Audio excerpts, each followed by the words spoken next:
Fellow Ghanaians, I've come into your homes again this evening to provide an update, as I promised, on the measures taken by government to combat the coronavirus pandemic.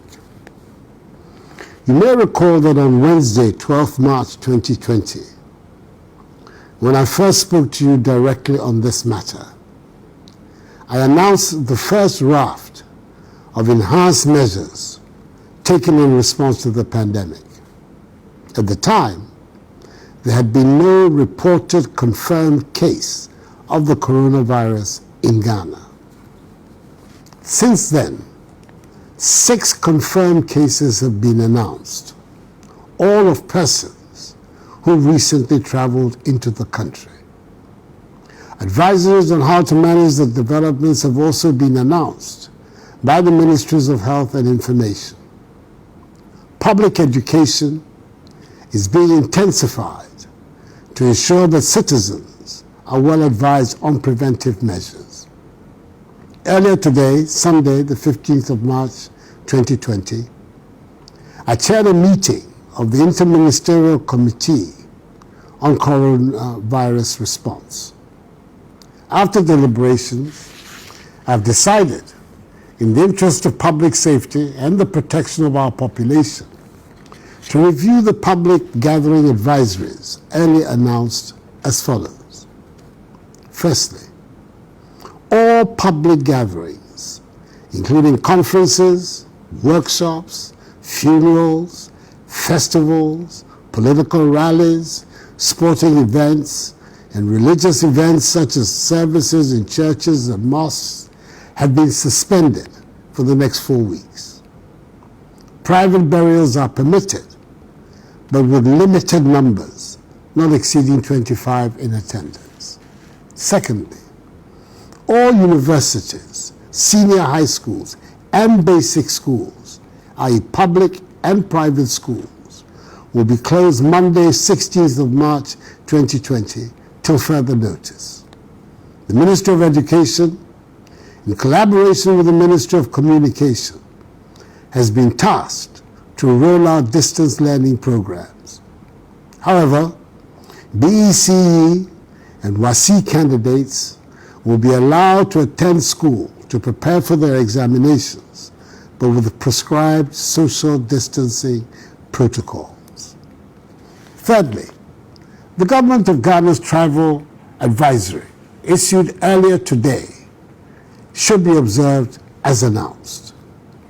Fourthly, businesses and other workplaces can continue to operate, but should observe prescribed social distancing between patrons and staff. Fifthly, establishments such as supermarkets, shopping malls, restaurants, nightclubs, hotels and drinking spots should observe enhanced hygiene procedures by providing, amongst others, hand sanitizers, running water and soap for washing of hands.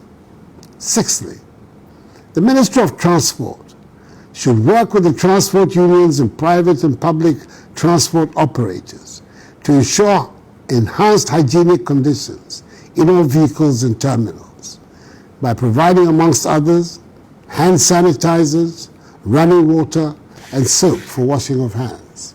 And seventhly, the Ministry of Local Government and Rural Development should coordinate with the Metropolitan, Municipal, and District Assemblies measures to enhance conditions of hygiene in markets across the country.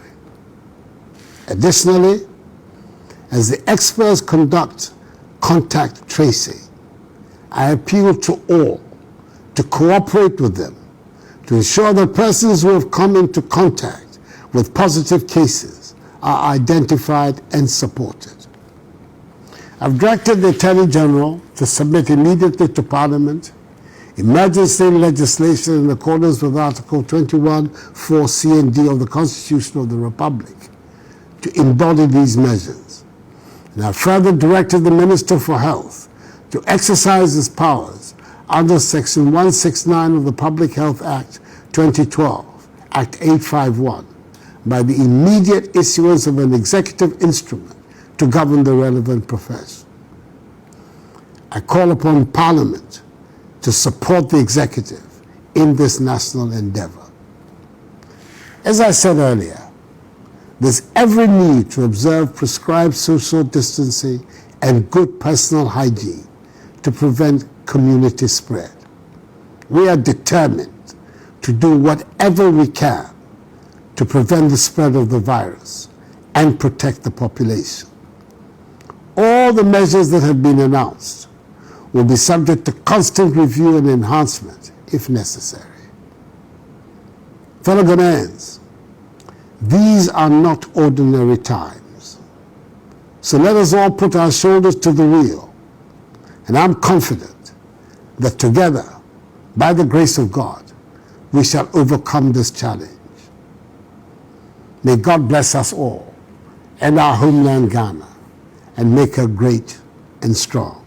I thank you for your attention.